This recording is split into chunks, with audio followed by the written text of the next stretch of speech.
Yep. So right here is a clear example that the people closest to the narcissist get treated the worst. The people closest to the narcissist get the actual behavior. You get the real narcissist, not the out front personality the narcissist has in public, the good personality in public. You get the real them, the unfiltered them. So narcissists and toxic people will 100% treat strangers better than they treat their family. They will treat strangers better than they treat their own kids. So if you were raised by a narcissistic parent, you know exactly what I'm talking about, how they put the needs of other people in front of their friends and family, which sometimes leads the kids growing up, looking for validation in others. That's a whole nother video right there, y'all. And the reason the people closest to a narcissist get treated the worst is because not only do narcissists have limited emotional capacity, so they don't have enough emotions to go around for everybody, but also because the people closest to them can hurt them the most. Like you can damage their reputation the most because you know who they really are. I hate when people say, watch how they treat their mother, watch how they treat the waitress, watch how they treat their family. No, watch how they treat you. Watch how they treat you in the specific role you occupy in their lives, because people are amazing sons and terrible husbands, amazing fathers and terrible friends, amazing employees and terrible leaders. Stop transferring their behavior in one domain to another, because it's not always the same. People change depending on the environment. People change how they behave depending on who they are with. This is how you trick yourself, by lying to yourself that the way they behave with their mother is the way they're going to behave with you. That's just not true. Manipulators understand something. If they perform kindness in one visible area, you're going to fill in the blanks yourself. You will give them virtues they do not actually have. And the hardest truth about human beings, people are always serving themselves. Start paying a lot more attention to how men treat other people versus how they treat you. Because if he's giving good energy to everybody, the fucking co-workers, strangers, friends, family, everybody, but you are the one person in his life that's getting the dismissive, the cold shoulder, and all this other type of shit, that's not because this nigga's having a bad day. It's not because he's rough around the edges and all this other type of shit. That's him making a choice. That's him making a choice of what he feels is deserving of that energy because it's mutually beneficial. Well, because you've seen him do it. He just doesn't feel the need to do it with you. Because somewhere along the way, you showed him that your love does not come with no motherfucking consequences. So he thinks that he can just do whatever he wants to. That no matter how he acts, you're still going to be there. Still soft, making excuses for his ass. Because crazy enough, that's what you've been doing. And this is the part of the video that I really need to land for you. The people that he treats the best are the people that he respects the most. And the respect in this world is built by when a person believes that they're beneficial to that person, unfortunately. He is kind to other people because he believes that those relationships have something that he can get from them. He's unkind to you because he believes that no matter what he does, he will get it. That's what I'm saying. How he treats other people is with an agenda. It's to protect his image. It's to gain things. You're seeing who this person truly is, but you're not holding him accountable. So he doesn't feel the need to show that same thing he's showing to other people to you. Are you clicking?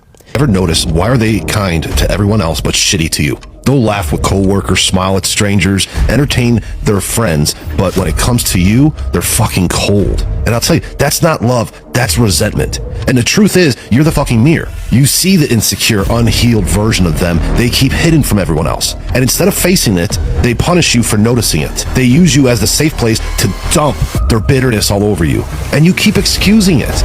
Oh, it's stress, they had a bad day, and they know what they're doing. They give the world their highlight reel and hand you their shadow, right? And I'll tell you, love isn't supposed to feel like a punishment. So do me a favor, stop being their damn emotional punching bag. You ever wonder why he's the meanest to you? It's like you're his girl, you're his woman, you're his wife, but he's the meanest to you. It's like everybody else seems to think that he's a great guy. The people at his job love him. His friends love him. All over social media, people love him. And he's nice to these people.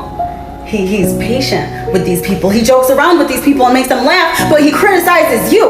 There's a huge difference, see. At work, there is boundaries, and he knows that there's going to be a consequence if he acts out in the way that he acts out at home with you. So he stays within those boundaries. With his friends, he knows that there's boundaries. Friends usually ain't gonna put up with that stuff, right? So he stays within those boundaries. On social media, he doesn't want to look bad. There are boundaries.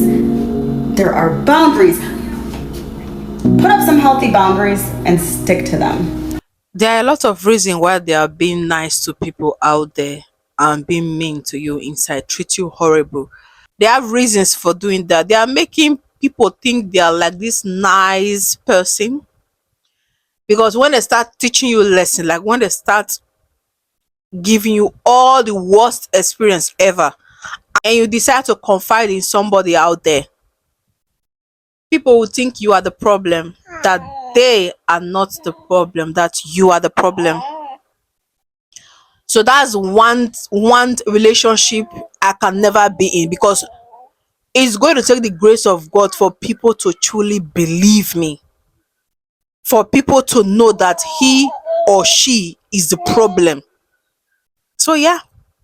The reason that that man is treating other people like royalty and he's treating you like shit has nothing to do with you not being good enough. It has to quite literally do with this one thing, and it's what sabotages most relationships, because in adulthood, he doesn't know how to understand it. He doesn't know how to deal with emotions. The reason that he's treating his coworkers like royalty, his friends like royalty, people who are not emotionally close with him like royalty, is because it's very transactional. He's not emotionally vulnerable with them. He doesn't have to be, because there are profound boundaries. In a job setting, for example, there is actual barriers that you have to adhere to. That's why it's called professionalism. Same thing goes with friendships or people you don't know. There's always this distance that's created. Like, yes, your friends may know you inside and out. Yes, they may know who you are. But if you're always having your guard up, you don't need to be in an intimate setting with your friends. You don't need to be sharing your vulnerable things with your friends if you don't want to. It's not required. In relationships, that's required. And so he treats you like shit because there's no boundary for him. And when you're in romantic relationships, all of these emotions come up if you genuinely love someone. So what do? You push that person away and you retreat back to your hole, because that's what you were taught to do as a child. So until that person learns how to deal with their emotions, he will continuously treat you like shit, because he's associating high intense feelings, high intense emotions with the danger zone. A narcissist will make sure that they surround themselves with people who will always believe their lies. And for the most part, the narcissist mask never falls off with people that they know. So that when the mask falls off with you, the people that they know will believe that the narcissist is this genuine, nice, amazing person. That they can never be that person that they showed you that they are. And trust and believe, I was in that situation where everybody that knew my ex-narcissist never believed who I showed them that he was, because his mask never fell off with them. But his true side always was shown to me. Remember, everything that the narcissist does is orchestrated. Orchestrated in a way to make them always look like they're this genuinely nice, standing citizen that is just amazing to everybody else besides you. This is why a lot of times nobody will believe your side of the story comparison to who the narcissist truly is. And they make it that way so that when they decide to leave you, cheat on you, or you decide to pick up and leave, you're the problem because you left them, not the other way around. So stand in the facts, y'all, that you don't need validation from anybody else for what you know you experienced with a narcissist behind closed doors. You experienced it, not them. You don't need their validation. If you need validation, allow me to be your validation, because who's experienced it knows. The narcissist has a personality disorder and they have a pattern. They don't change. They move on to the next person and they do the same thing and the same thing over and over again.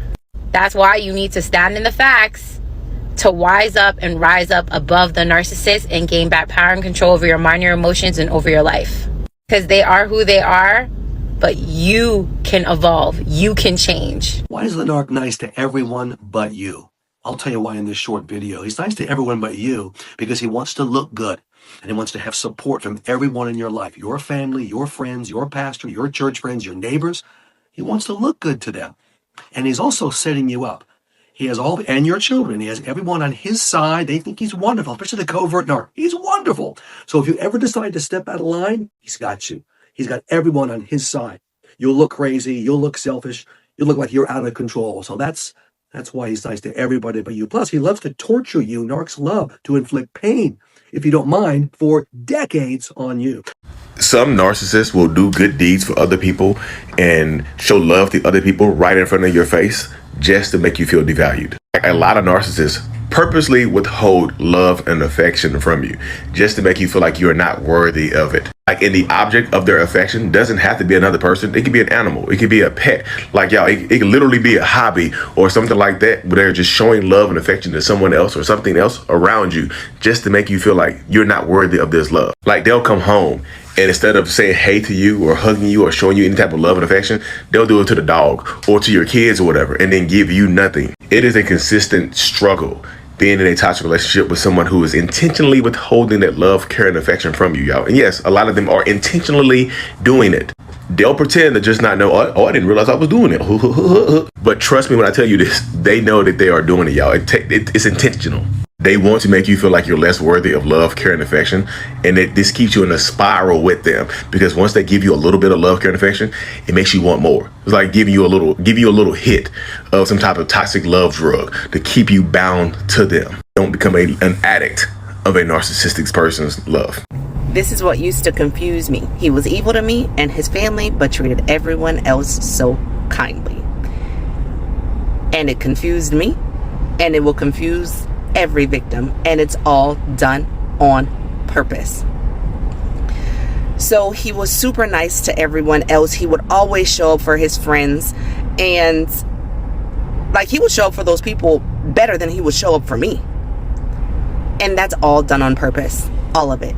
So by the time the victim is actually ready to start telling everybody about the atrocities that they put up with behind closed doors, those people who watched him be a doting husband and a doting father while you guys were in public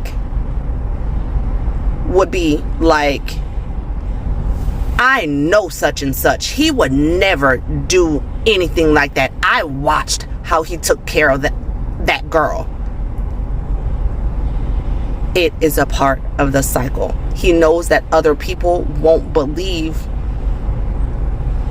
what you're saying because of how he treated them and how he treated you while he was around them.